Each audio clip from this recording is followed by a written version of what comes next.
Come join Kyle, John and David as they go through what's on the playlist. Find out what's everyone's favourite at Chicken Soup for the Soul Entertainment. We have a few segments, to be honest. In and out points, no celebs and the gossip. Back in time where we're talking about the big M's, coming attractions, what the cue. Quick checks, who'll be laughing? You abundantly. Welcome to Dual Redundancy.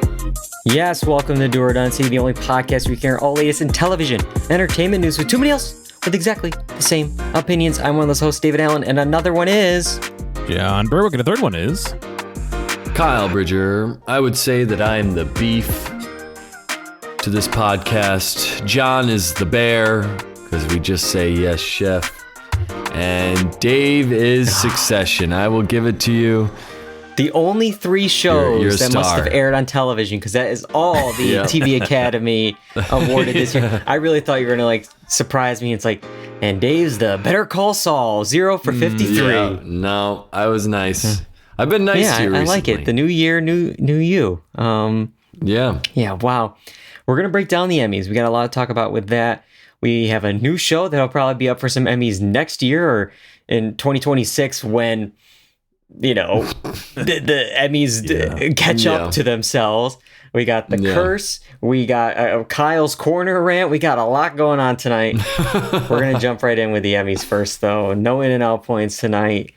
All right, 75th Primetime Emmys on January 15th on Fox. After a delay from September, they finally happened this past Monday to honor all the shows from June of 2022 through May of 2023. And going in, Succession led with 27 overall nominations, followed by The Last of Us with 23, and The White Lotus with 22. If you look at just the primetime major nominations, the ones that you would have saw on Monday, was Succession with 14, The White Lotus with 12, and Beef with 9. But let's talk about the wins here. John has them up. The three shows that dominated the primetime major wins. It's The Bear and Succession with 6, and then Beef with 5 wins. If you include those creative arts ceremony, the previous week where they give out the more technical awards, it was The Bear with 10 wins, Beef and The Last of Us with 8, and Succession with 6.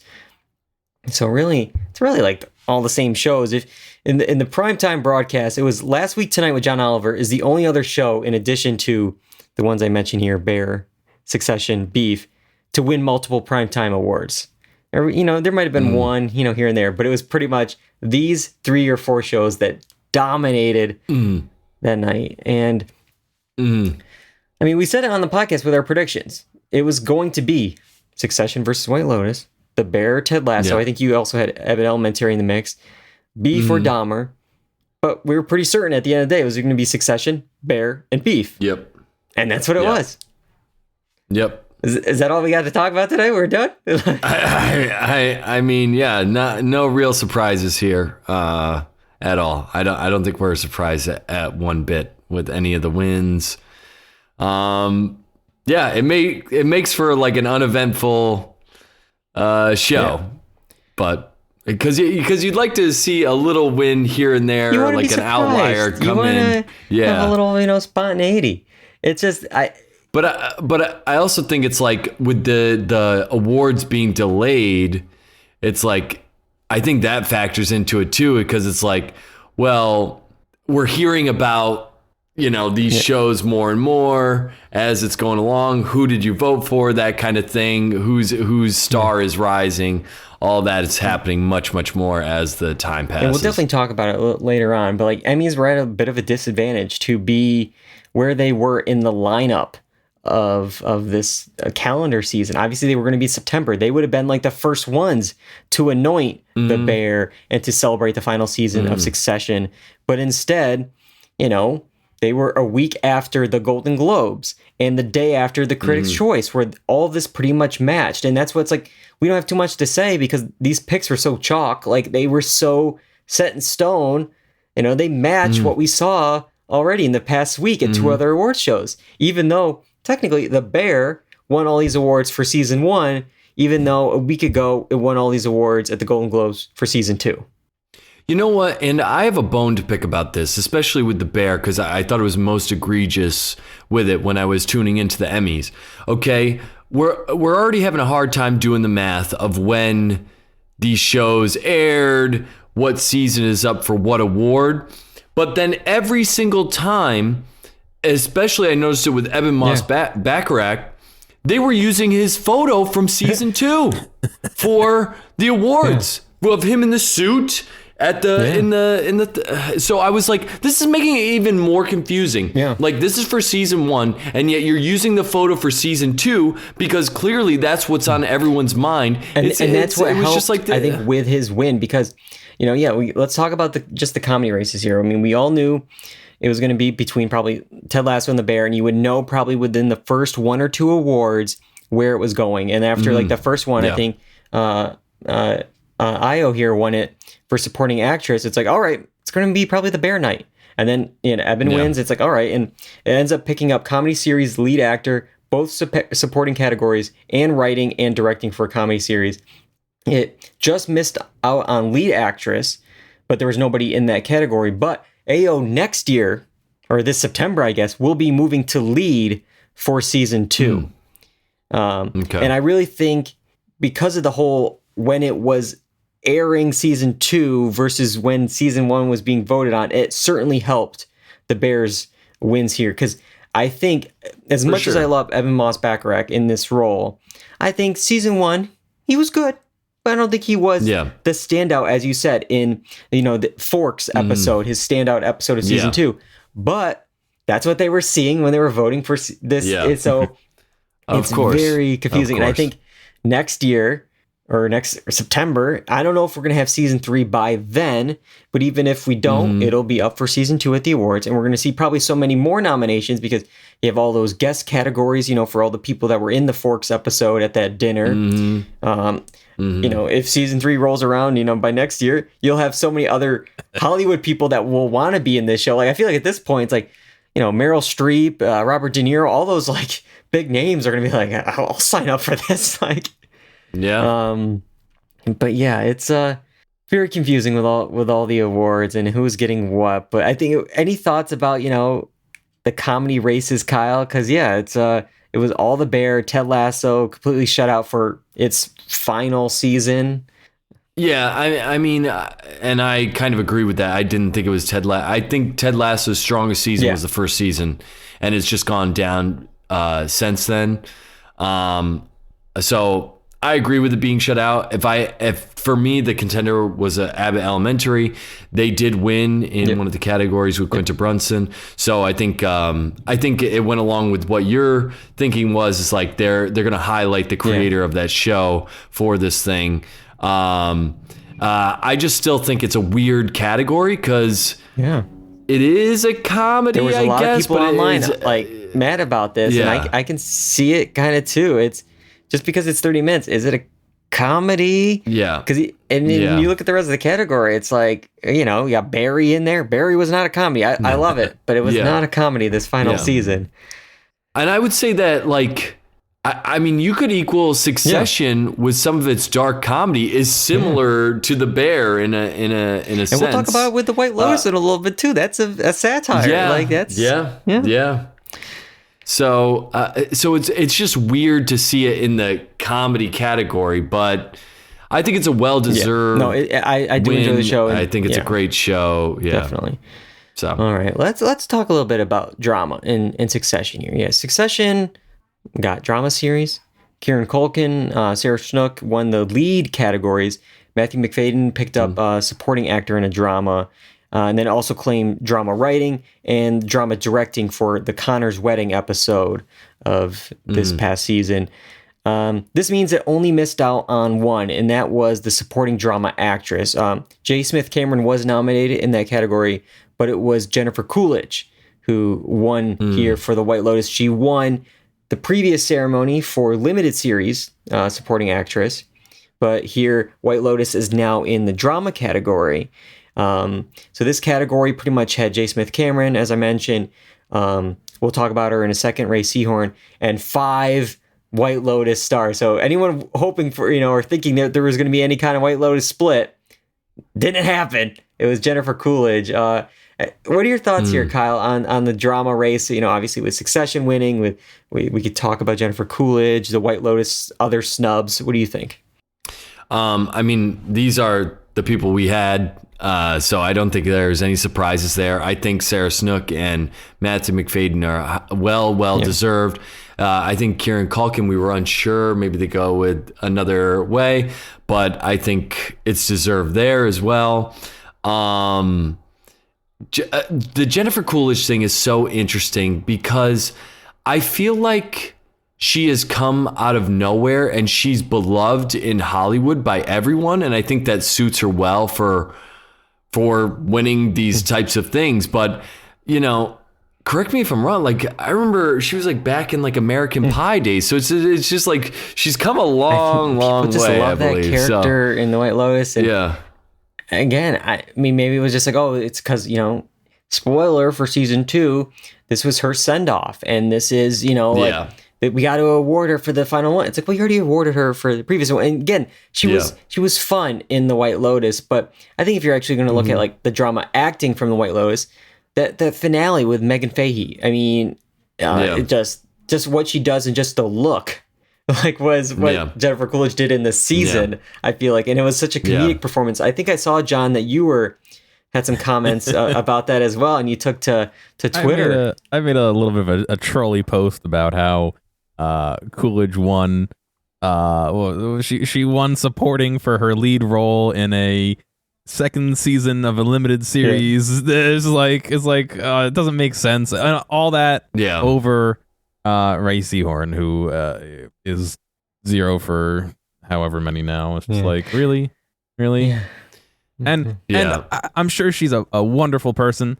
I can't stand that character, so it's just like salt in the wound. You know what I mean? Like, yeah. I kind of agree with John. I don't really love the character either. But what I will say in defense of Jennifer Coolidge is like White Lotus in general is I don't think it's necessarily their fault with where they're categorized and how it ended up, but I think it does a disservice to somebody like Ray Seahorn, who I think Better Call Saul in general deserves, you know, more than what it got. 0 for 53 or whatever. We'll talk about that in a second. But it's tough with Jennifer Coolidge. It's just and just the White Lotus in general. And we talked about it a little bit here. It's like it's being forced in the drama category here, even though it's like a satire and it's really funny, probably funnier than The Bear at points.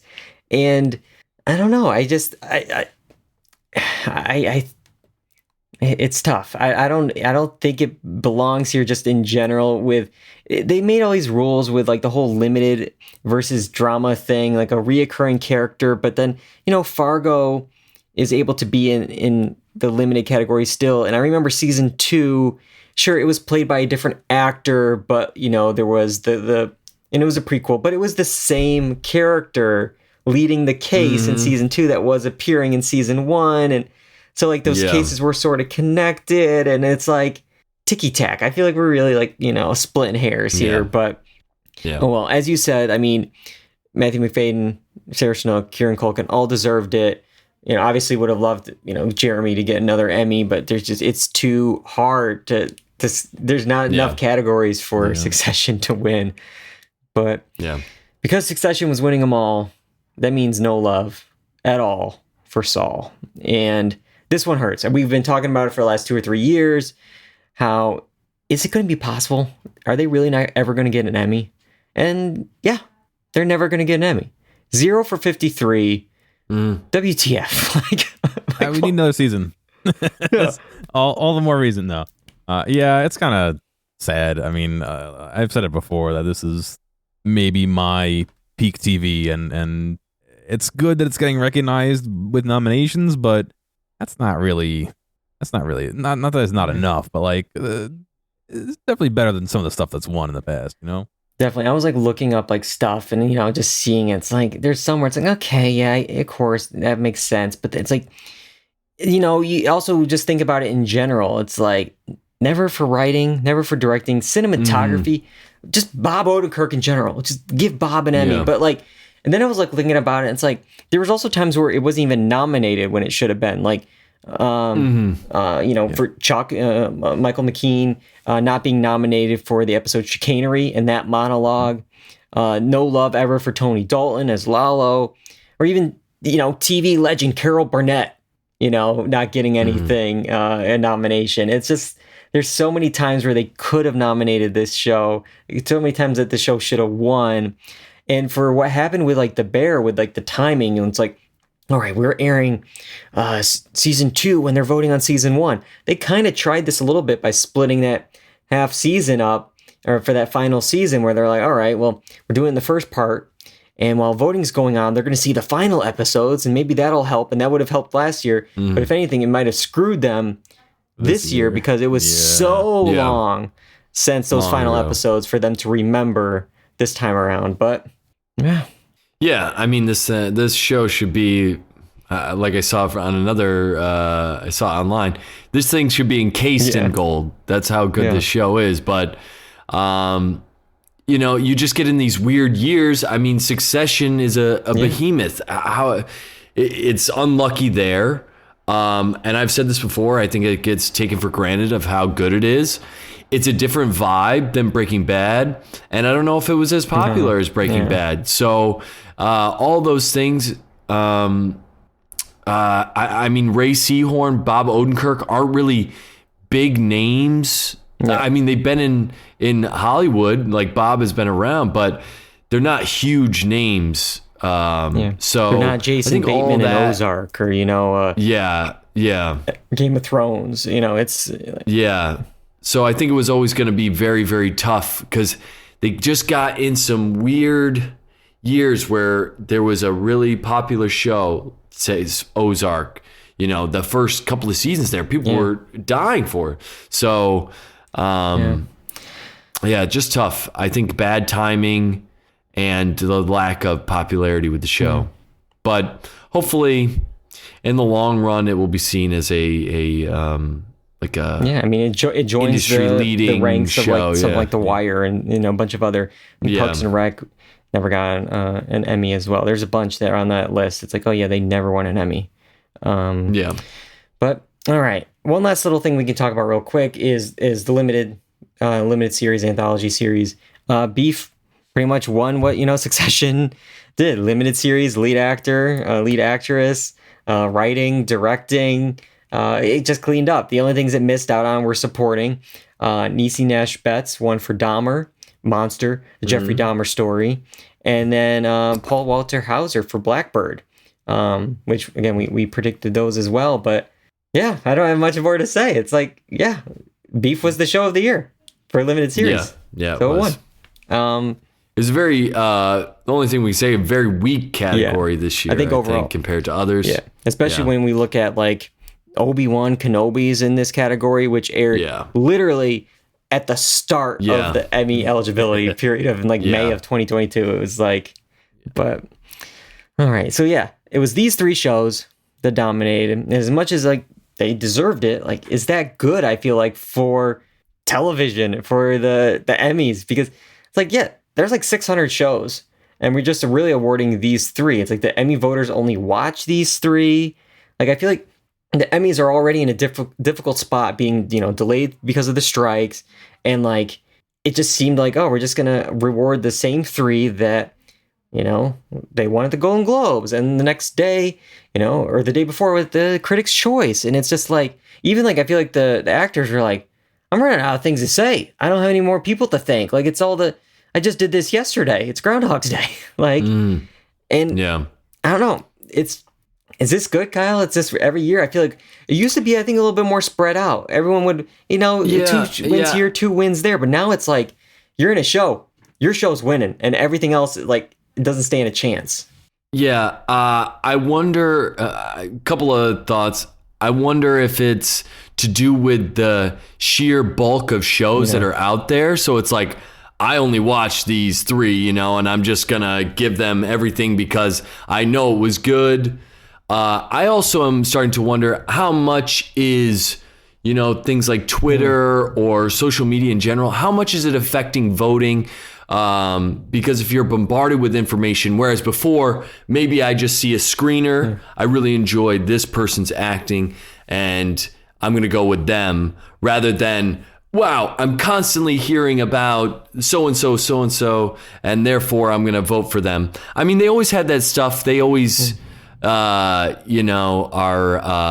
a political event. They're always vying for, putting ads in the papers and whatnot for these, the trades for these people. But I just wonder how much social media impacts these things. But I will say something like Beef, I binged it. I was like, I gotta watch this throughout, and so it's just interesting. It could be the way that the shows come out now, social media, stuff like that. That would be my thoughts on that. It does like worry me like a little bit, like just like for the future of like these awards shows, like to go all in on something, because it's like, like people at home are like, I'm not gonna bother with this. Like even like. Like I saw like some like footage of like Bob Odenkirk on the red carpet, and it's just like everyone's, the interviewer's like, "Oh, Bob, you're so excited to be here," and he's like, "No," like he's like, he's pretty much like, to be honest, like, because you could see he was resigned. He's like, "I'm not winning. Like, it's nice to be here, but like, okay, And I think we're seeing. I think Rob McElhenney was watching the Philadelphia Eagles game on his cell phone when he was sitting down. I saw that as well, and. I think that's where people were watching that night instead of the Emmys. We see it in the ratings. Yeah. Award show fatigue, competition, whatever it was. Record low ratings, 4.3 million viewers. That's it. Keenan's ceremony last year was 5.9 million. That was a low then. But this is down about 4 million viewers. I think I saw in the ratings an encore repeat episode of NCIS on CBS was ahead of it in the ratings. So that's just showing where the TV audience is, what they're watching and what they're doing. And it just wasn't the, people at home that weren't watching. I think people in the audience weren't there either. My household online, we all noticed how empty the theater was getting. Like first it was like in the far back, like that back section. Oh yeah, those are just off camera empty seats. But then like as the ceremony went on, it was just like there was just like rows and rows that were just straight up empty. And it's like, did they not even have enough seat fillers? Like, Kyle, they had us at the Creative Arts Emmys. Like the Creative Arts barely televised Emmys, they had us, and they couldn't find us for this. Like, they didn't fly us out, man. They didn't ask us. Been there. But I mean, if you're there and you see that the same show is winning, I would, I'm going to hit the bar, or go to the after party. Like, oh, okay, my comedy categories are done. But I have to stay around for comedy series, and it's going to be The Bear. But let me just go the next 2 hours at the bar and just hang out. But yeah. I mean, as for the ceremony, like I don't have much to say. It was fine. Like it ended on time. There was just so many awards. There's like 27 awards they have to rush through. And Anthony Anderson, makes a point, at the beginning, saying, keep the speeches short. We got a lot to do tonight. A lot of, keep it moving. And it's like, and I think to myself, like, why? Like, isn't that what we're here for? The speeches, the spontaneity, the emotion, the odd throwaway jokes in the speech. It's like, if we're just going to do the awards, just like the winners listed, just do a press conference and like call it a day. And I don't know. He had his mom there to kind of be like playoff music instead of like having an orchestra. It's just his mom yelling like get off the stage kind of thing. And I feel like they like course corrected a bit throughout the ceremony because they did it first with Jennifer Coolidge and they were telling her to wrap it up, and it was a little awkward. It was a little funny, but it was also like is it really a good look for like this woman to just like it's awkward for her like to have to do this. And God forbid if, one of the winners starts, saying some emotional, heartfelt, deep story. And it's like, hey, wrap it up. We don't need to hear this. Playing my violin enough. Yeah. Like there was a big Game Awards ceremony a couple months ago, and the guy was dedicating like something to someone really high up in the dev team who had passed away like right before the event. And they didn't show it on the stream, but there's pictures of like the big screen like this that says wrap it up. And it's just like, that's really what you want to do when someone's like talking about their like partner who's built this company, released this AAA like game that won the night of awards and you're just like telling the dude to wrap it up. It's like, come on, you know? Yeah. I would just hate to be in her position of like having to yell at these people to wrap it up, and it's a lot of pressure for her. But yeah, overall the night kind of celebrated the history of TV, and there's some things I actually liked about it. It was a good mix of the shows that they picked. I was worried at first though, because like for the show to open, and it was like 3 theme songs from past TV shows, which was also like what I think Keenan did exactly the ceremony before that, so it was like the same exact thing. But anyways, for those 3 to be Good Times, The Facts of Life, and Miami Vice, I'm like, so we just like are giving up on the younger demo for this. We do not care at all, I guess. And later on, they mixed in some more like contemporary shows. I was happy to see like how they did the presenting combos. They kind of did it as like, like reunions. They had, they came out to their theme songs. Ken Jeong and Joel McHale came out to the Community theme song. They had the full Always Sunny cast there, doing a bit, talking about how they've never been up for any awards. You guys do this every year? Yeah, I do love how like the irony. So they did a bunch of like cast reunions on sets as well, like makeshift sets. And Sunny came out in 2005. Another show, Grey's Anatomy, came out in 2005. They both were like recognized with these reunions. It's like, well, both of these shows are still on, first of all, and then second, great. They even commented on it. It's like, they're getting a full set. Like, where's the set of Patty's Pub? Like, but yeah, it's like, but they got they got legends in each field, like Carol Burnett for comedy, Arsenio Hall for talk shows. It's like, okay, I like what we're doing here, and they had a good mix of like these reunions. Ally McBeal, Cheers, Martin. They had a bunch of different reunions. I will say, I'll nitpick a little bit. I'm watching The Sopranos right now. I'm not sure if that one really counts as a reunion. When you have 2 people from the show, is that really a reunion? Yeah. And also, like, there's so many, like, you couldn't get the kid that played AJ, Jimmy Lynn Sigler, like, you couldn't get, like, anyone from the show. Like, also, I don't know, but I know. I like seeing Michael Imperioli there, but, Yeah, I just wonder with the reunions and stuff, like, what was who decided that? Who decided what we're looking back interesting on? because okay, Sopranos. This month is the 25th anniversary. That makes sense. All right, that's something here. But it's like Grey's Anatomy. It's like 2005. It's like, oh, maybe wait till next year.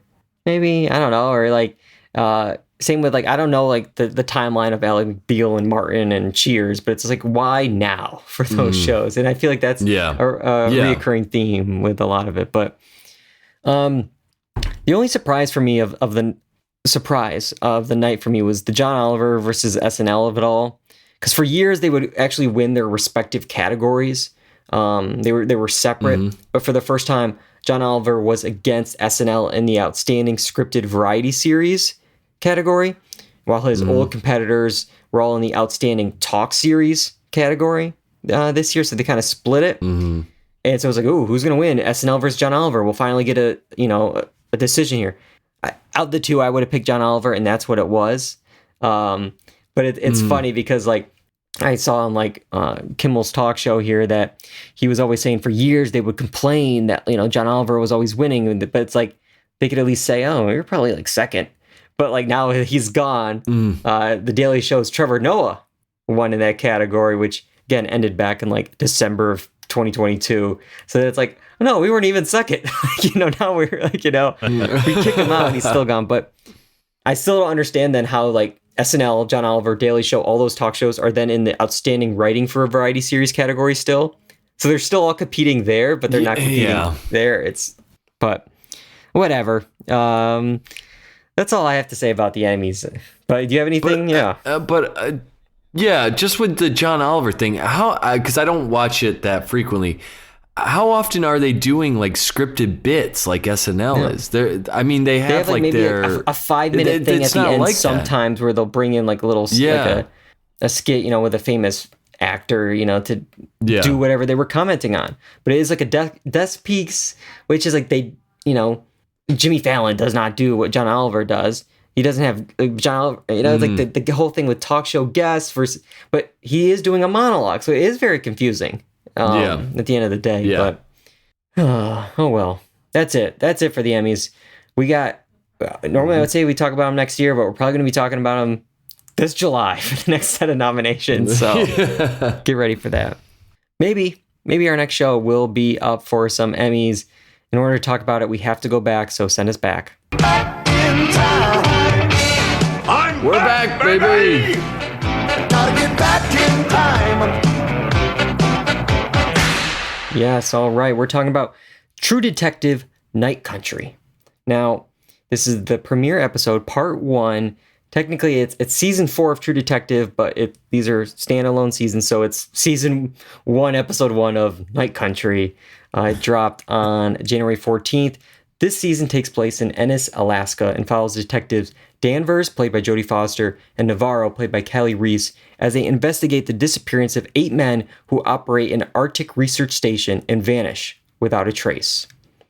All right, before we dive into this specific episode, John, tell me your familiarity with the franchise. Were you excited for this new season? What were your thoughts going into Night Country? Yeah, I watched, I think, season 2, because we covered that. I didn't watch season 1, although I hear it's really good. Yeah. Season 1 is the good one of those 2 seasons. Yeah, season 1's great.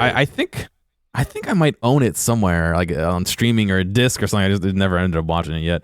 I guess I have it on HBO as well, but and then I think we watched season 2 as well on the season 3 as well on the podcast. I think we did the premiere. We did the premiere. I remember like kids on bikes and something like that. I think was Stranger that, Things. but I'd have to. No, not that. So yeah, I've seen some of it. I thought the episode was okay. I think part of this kind of like detective show is how much of your hand do you play at the beginning in your pilot episode, because it's a fine balance to play enough of it where the audience is like, oh, I want to know more, but they're not, oh, you spoiled it. You know what I mean? And this one, I think has some, not supernatural, but maybe more like mythical trends to it. And I think as much as it was interesting, I don't know if it really grabbed me and made me go like, oh, what happened to those guys? What happened? You know, like it's more of, all right, something happened. What is it? You know, so I think this will be one that I'll probably watch, but I think that in the past, other detective shows have really made me yearn for some more rather than just be like, yeah, I'd watch more, you know? Yeah, so for me, I definitely watched season 1. It's been a while, so I don't remember the details with that. Season 2, I watched it, but I remember not being good. And I think I watched the premiere of season 3. Seemed good, but I didn't keep up with it. I think I was maybe so burnt, from season 2. And all those were done by Nick Pizzolatto. He did those 3 seasons. This season, Issa Lopez created this season. She's the showrunner here. I'm not familiar with her past work, but what can I tell so far? It does, to me, feel like the True Detective, because from what I remember of season 1, there is sort of like some, the mythical, like supernatural sort of possibilities in there with like, was it the Yellow King season 1? But like, it didn't turn out to be like, so there's like traces of like that kind of stuff, but it's not going to be Fargo season 3 with aliens. Like it's not going to just be something like that. So far I feel like it has it's definitely dark crimes that True Detective deals with. This has some moments of levity, which I'm sure we got with Woody versus Matthew McConaughey in the first season. So there's like the elements I feel like are there for what makes up True Detective. The two kind of cops that and don't really get along, kind of trying to solve a case together. Like all the pieces are there. So I am interested. I was intrigued by this pilot because they're setting up a lot of stuff, as you said. But Kyle, what did you think of the premiere? So I'm just gonna history with True Detective. I recently I watched all season 1. I rewatched it recently. It's great. I recommend going back and watching it. I will say it does trail off at the end. We kind of speed through some stuff, but season 2, I think I watched everything but the finale, and season 3 I watched, which was definitely better than 2. But The premiere. I agree with a lot of what you guys are saying, and I find the concept interesting, but the episode wasn't necessarily entertaining. Like I was like, this is interesting to me, but I don't know if I like. It feels like a little bit like homework. Like I'm not really totally sold on it yet. Because to me, it's like how it's different supernatural wise than season one. Season one felt rooted in some kind of like religion or something that we already have, whereas this feels like almost otherworldly and outside. So it doesn't seem like grounded in anything, and unless we see that it's some kind of indigenous something or something that hasn't been brought up yet. I do agree. Great moments of levity. I am interested. I think they do a really good job of building this world and what it would be like to live in the dark and the effect it has on the town. So I think it does a really, really good job with that. And I think that's what I find interesting. I'm just wondering how the supernatural stuff ties in with that stuff.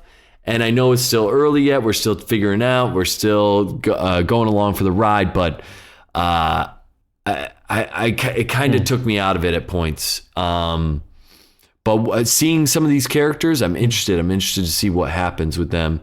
And it's a cool setting. It's a cool setting. Yeah, I think that the setting, as you mentioned, like with just like the darkness, you're so far up north by the Arctic Circle that like the towns be facing weeks of darkness. It probably was a pain to shoot. You know, so many night shoots for these guys. Like, you know, they're probably nocturnal by the end of this. But it just adds so much, you know, with the snow flurries. It's very moody. It just adds so much to the tone of the show. And I thought like the first 10 minutes of the show, I thought like really locked me in. Maybe like towards the end, like when they were actually getting to the case, and like there was a lot of like stuff you had to pay attention to. But when you're starting off like with, you know, that hunter, you know, witnessing all these like caribou or, you know, deer acting very weirdly, jumping off the cliff to like their deaths, like what are they running from? And we had that man at the research facility. Like I was liking this. Oh, this is kind of cool, little like Dharma initiative. Like, what are we doing? And then, you know, for him to have some sort of seizure, and it's like she is awake, and it's like, again, what does that mean? And we have this character of Travis who appears to Fiona Shaw's character, leads her in like to the ice where there's the missing researchers are found, you know, frozen into you know, in like with a look of horror. And somebody says like, who brought you here? It's like Travis. Is like, Travis is dead. And she's like, yeah, I know. It's just like, yeah, what does this mean? She's seeing stuff. I mean, because I don't remember exactly season 3, but Mahershala Ali's character was it like Alzheimer's, or like he was like seeing visions or like misremembering stuff? Because he was older. He was older and looking back at it, and so like the unreliable narrator having, like, dementia. But yeah. So yeah, I mean, so there's a lot of stuff they're setting up here. I like the like kind of small town of it all. Like all of these people have connections to each other that we don't know, but like, you know, they're not spending time giving us all the exposition at once. They're trusting us to be smart enough to gain pieces along the way. Like we're our own detectives, you know, because it's like, Danvers has a step kid, or at least is watching over a teenage daughter that after like her dad died, I'm guessing maybe possibly from a drunk driving incident. That's why maybe she's so angry with that repeat offender she nearly gets into an accident with. But you have, you know, coworker with a young cop, Peter, whose father also works at the station, and there's something going on there because it's like he has to steal back all the police documents from his house, you know. So it's like there's a lot of stuff here. We have an old case that never got solved that's somehow mixing in with this, and it's kind of consumed both of the police officers. So all the pieces are there. It's, you know, the family dynamics, the opposing detectives. So I'm interested to see where this goes. But as you guys say, it's, you know, sometimes like when you're dealing with the mystical, supernatural things, it's a fine line, you know, and also as John said, you can't give the audience too much, to solve the case, but you also can't leave us in the dark. So people might figure it out beforehand, or maybe, you don't want to get to the end and be like, that makes no sense, or, or I knew it all along. So it's a very fine line when doing a mystery show like this. Yeah. Right. You guys going to be watching any more, you think? Kyle? I think I'll probably check back in after a few more came out and give it another shot. I don't know if I'm going to be carving out some time in my schedule to watch every week, but yeah, if there's an opportunity to maybe hit one or two and see if it develops a bit more. I'm definitely going to check out the next one. Like John, I don't think this is must see. I don't think I have to go in Sunday and watch it immediately, but I'll definitely tune in and see what's going on and then go from there. Like I said, I'm interested in the concept and the idea. I'm wondering how the execution is going to go. Do they have the juice to finish off this this tightrope that they're walking? It should be, I'm guessing 6-7 episodes. It should have a beginning, middle, end. It's not going to be dragged out for 8 seasons. So we should have answers. So we'll see, check in a month or two to see how it all ends. But we do have a finale to talk about, and it's actually my quick check. It might be a little bit long, but I have to talk about this. John, play the clip. Quick check. Yes. All right. So I'm going to talk about The Curse. Season 1 is at the end. I don't know. But The Curse finale, Green Queen. I don't know if you guys ever watch any of this. I know it's on Paramount Plus with Showtime, so it's a little harder to get, but yeah, I'm going to have to do a 30-day trial here soon. Well, I am about to really rip the Band-Aid off and spoil the ending. Go for it. It's one of those things, I don't even know where to begin with this ending. So I'm telling you, buckle up. It was a ride. Okay, yeah. So I got to set it up and then we'll talk about it. So the season, kept you on your toes the entire time. They were ratcheting up the tension, the cringe, sprinkling in some jokes as they satirize reality TV and how fake it all is. And if you were looking for like a neat bow to like wrap up the season, I don't think you're getting it. But there's a lot to digest and rethink. And I've seen so much stuff that all the clues that may have been pointing to this ending that nobody saw coming. So the finale, we jump ahead. We see Whitney is pregnant. They're on the Rachel Ray show to promote their show, their HGTV show. We have an actor from The Sopranos there. He's cooking meatballs to sell out his cookbook. It's a normal Curse episode, making fun of all the behind the scenes stuff of this fake TV world, that they're all a part of. And these houses that's behind them there, as you see, they're on the show, Rachel Ray and this HGTV show, talking about their eco-friendly homes that, don't have ACs. They're more of like a thermos, which have all these like, all the heat and air pressure all like locked inside for like, just keeping it cool when it's cool and hot when it's hot. But they have a baby on the way and they're secretly kind of working to add in the AC into the baby's nursery because even though they promote these homes are safe, they're not going to live with that and have it affect their lives, for the baby. Sure, yeah. Well, yeah. The next morning, this is where it turns. The couple wakes up and Whitney's in bed and Asher, Nathan Fielder's character, is on the ceiling. And somehow this pressure is pushing him towards the ceiling and he can't be pulled down. Of course, with all this activity, Whitney goes into labor. And while the doula tries to help Nathan come out from the doorway, thinking once maybe he's out of the house, he will be fine back, to the ground, somehow gravity is reversed for him and he continues being pulled up and he finds himself now stuck and holding onto a tree branch.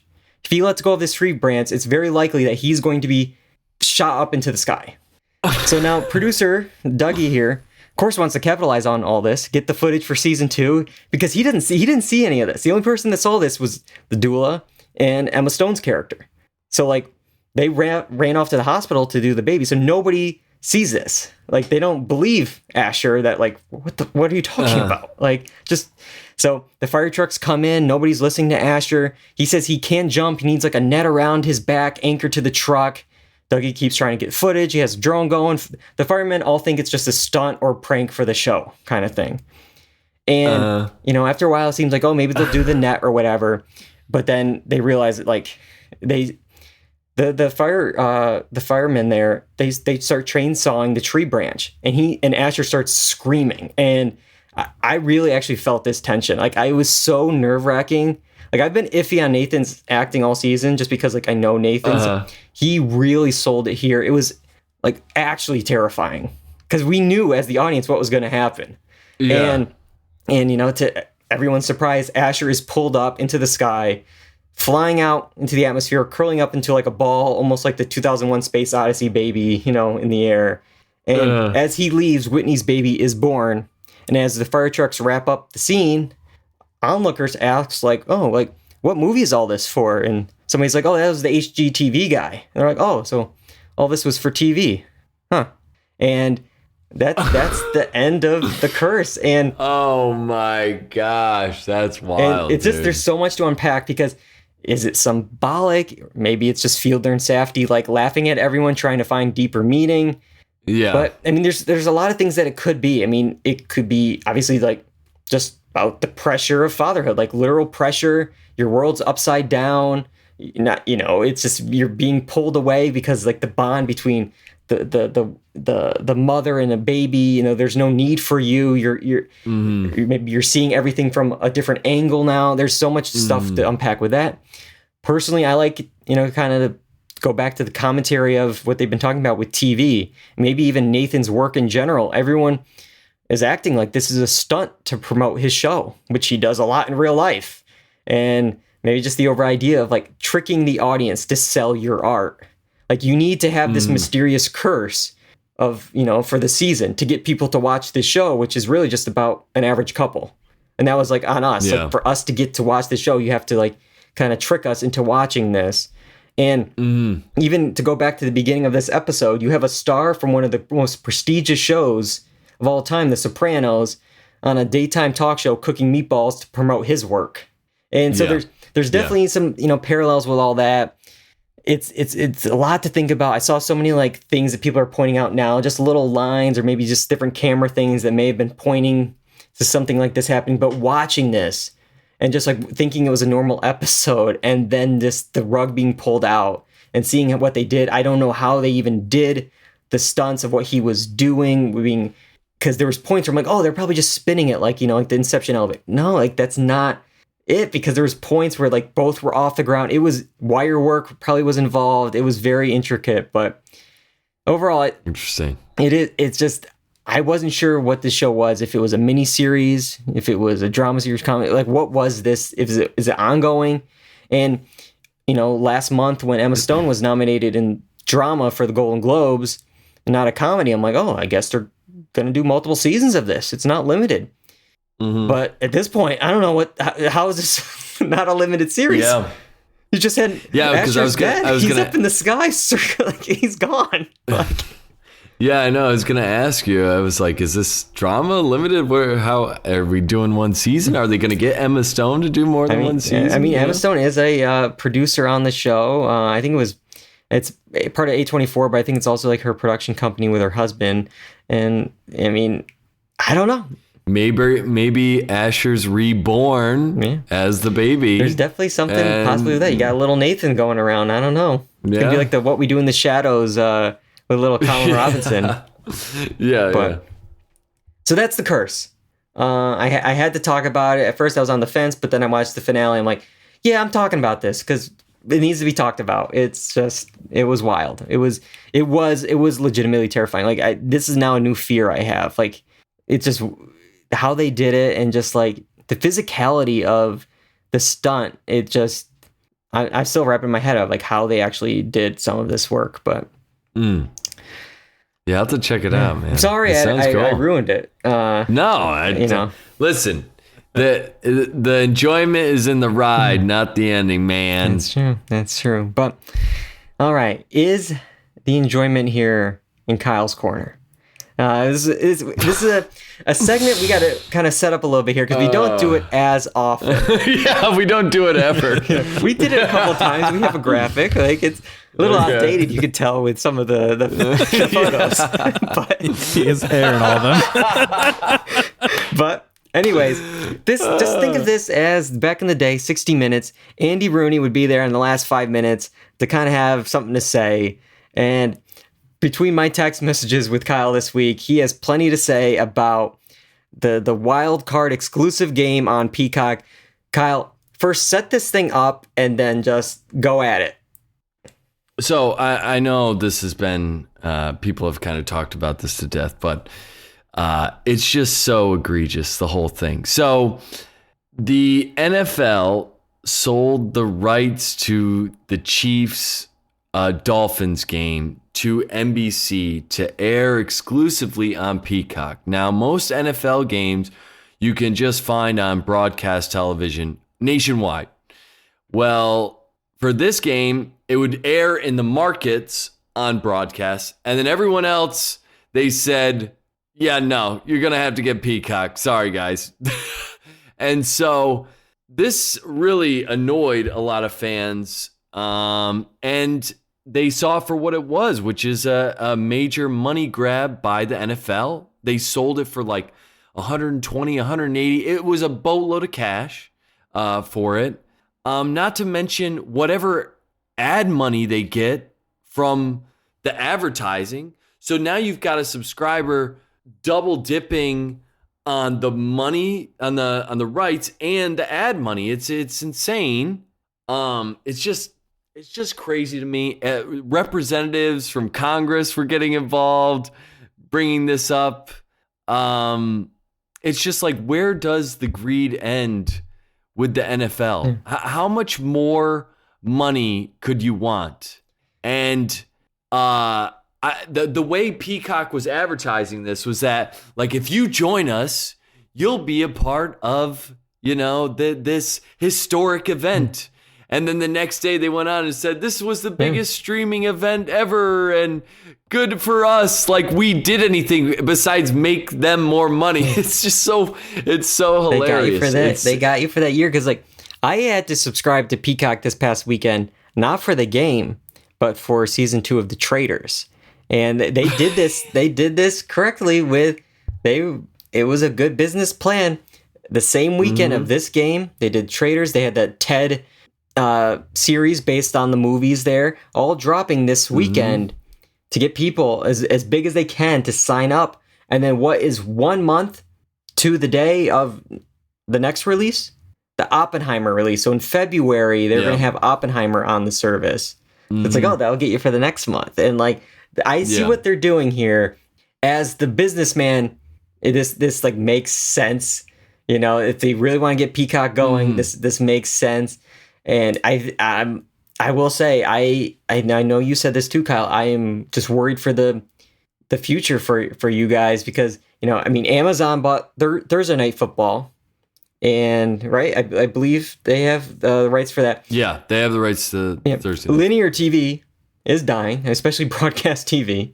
We saw it with even just the Emmys. Like it's going down. It's going to the streamers. It's like, what's going to pick it up next? Like Monday Night Football on Netflix, whatever championship, tournament on, Apple TV Plus. Like that's going to happen. It is interesting that it's just this one game, being on Peacock, versus maybe a season. Like I think what they have like with soccer and stuff. Yeah. But you have to tell me, because again, this is just how, oblivious I am to sports. What is the NFL Red Zone and how is that like different from this? So the NFL Red Zone and the NFL Sunday Ticket are things that you can purchase to see all out-of-market games. So if I'm living in New York and I'm a Packers fan, which is a real thing, I can't always see the Packers because I'm not in their market. So I get the Giants and Jets terrible games all day. So and so I really only see my favorite team when they're in prime time, where they're Monday night, Sunday night football, or one of the major games of the week. Then it gets shown pretty much nationwide. So, was this because it's like a wild card game? Because like, why wouldn't this just then be like, well, you're being able to watch it in Miami and Kansas City. That's your local market, but this one is not. Like that's where I think I'm confused by like, how is this one, I guess, different from like those other games? Because so the thing about the NFL and the playoffs is it was always you could see the playoff games because they're the biggest games. There's only 6 of them a week. Like there's very, very few. There's, so the idea is that nationally everyone can watch these, and it's on broadcast. So the NFL is taking a step towards what I think they're eventually going to do is they're going to make the Super Bowl a pay-per-view event. Yeah. That's the goal. That is the goal. Because not only are they going to make the money from you having to subscribe, then they're going to put ads in it because that's the way the game is broken up. They're going to make money off of that. And guess what? You're going to cut out the middleman of the NBC and all that because NFL Network already has their streaming service. Yeah. So why would I distribute to other companies unless it's going to give me more market share? And then I'm going to sell it to them for a gazillion dollars. So it's just all about greed. And that's all it is, man. And that no amount of money is ever enough. And they make a ton of money. And somehow the players are only still getting a share of that. It's crazy, man. It's crazy. I agree with what you're saying with that Super Bowl. That's definitely where I think this is leading, or at the very least going to be on streaming at some point. Got to ask you, though, if to play devil's advocate a little bit, is it a good idea, maybe short term, I don't know about long term, but like for you, instance, like, okay, you can only watch your Green Bay team, when it's in prime time and stuff. Would you want, maybe it's like, oh, like this week's game is on Peacock. Okay, I'll spend $6 and watch this game. Or maybe if it was even a little less, it's like, okay, you can almost buy each game instead of doing the NFL Sunday ticket, which like I think is like, I'm sure hundreds of dollars to get the full package. It's like, maybe like I want to watch the Kansas City game this weekend. I'll pay $3 to watch this game or something. Like doing it like a la carte like that. Do you like that? Yeah. Or do you if it's out of market, it depends on the price. If we're getting up to $20, $25 to watch a game, I'm not doing that. But if it's like $5, if it's like a Peacock thing, it's like, it's $6 for a month of Peacock. Like, but but I mean, it would have to be a really good game because I can just wait a day and watch the highlights, and 30 seconds after the game, I'm gonna have a bunch of highlights anyway. You just go on Twitter and you can see the clips, you can see the play-by-play, you can. But you could probably pick up the radio station online too and listen to the game instead of watching it. And look at us going old school.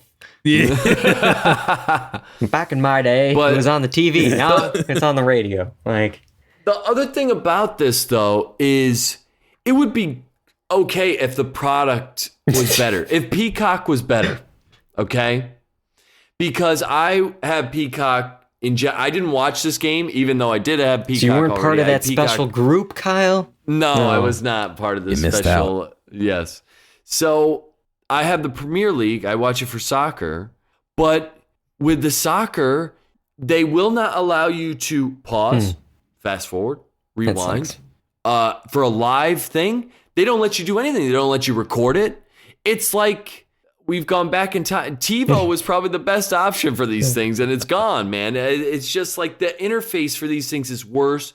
We're paying more money for it, and it's getting worse.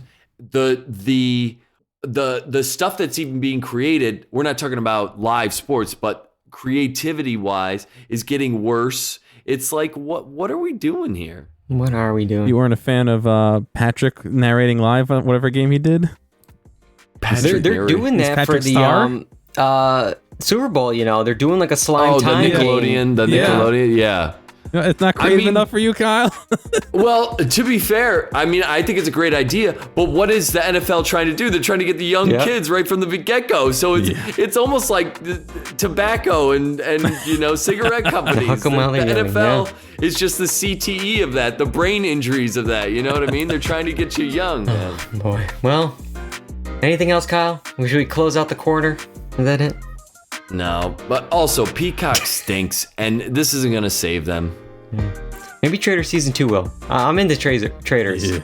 That might be my quick check next week. We'll see. But, all right, that's all we got for this week. We had a lot to talk about, a lot of different things to catch up on. We have one more for January. Now that the Emmys are over, we can relax for a week before we shift into the Oscars. Oscar nominations next week on the podcast. No rest for us here. And then February is another busy month. We have the series premiere of Mr. and Mrs. Smith, from Donald Glover and Maya Erskine. And then the final season premiere of Curb Your Enthusiasm. So, I can't believe that's still going. well, this is it. This is the end. Yeah. But supposedly, we'll see. And then maybe the Super Bowl. Maybe we'll talk about the Super Bowl and the commercials and all that stuff too. So a lot to do in the next few weeks. Make sure you're following us on YouTube, Apple Podcasts, Spotify, the blog, doordynasty.com. We're live on Twitch and on YouTube. Twitch is at twitch.tv/doordynasty, and YouTube, I don't have that link in front of me, the exact, do you know it, John? I think it's bit.ly/dual redundancy live, all capitals, I believe. All right. So yeah, we're on both now at the same exact time. In January, we've been doing Wednesdays at 8 p.m. Make sure you're following us on Twitter, Instagram, and TikTok to make sure you know exactly what we're talking about and when we're talking about it at Do Redundancy. I got to thank both you guys for joining me tonight. John directing the show, as always, getting all the graphics and all the little segment headers and the audio editing, getting up on Apple Podcasts. I couldn't do it without you guys. All right, that's all we got. Until next time, I'm David Allen. I'm Jeffro. And I'm Kyle Bridger. And that's all we got for Do Redundancy. Goodbye, everybody.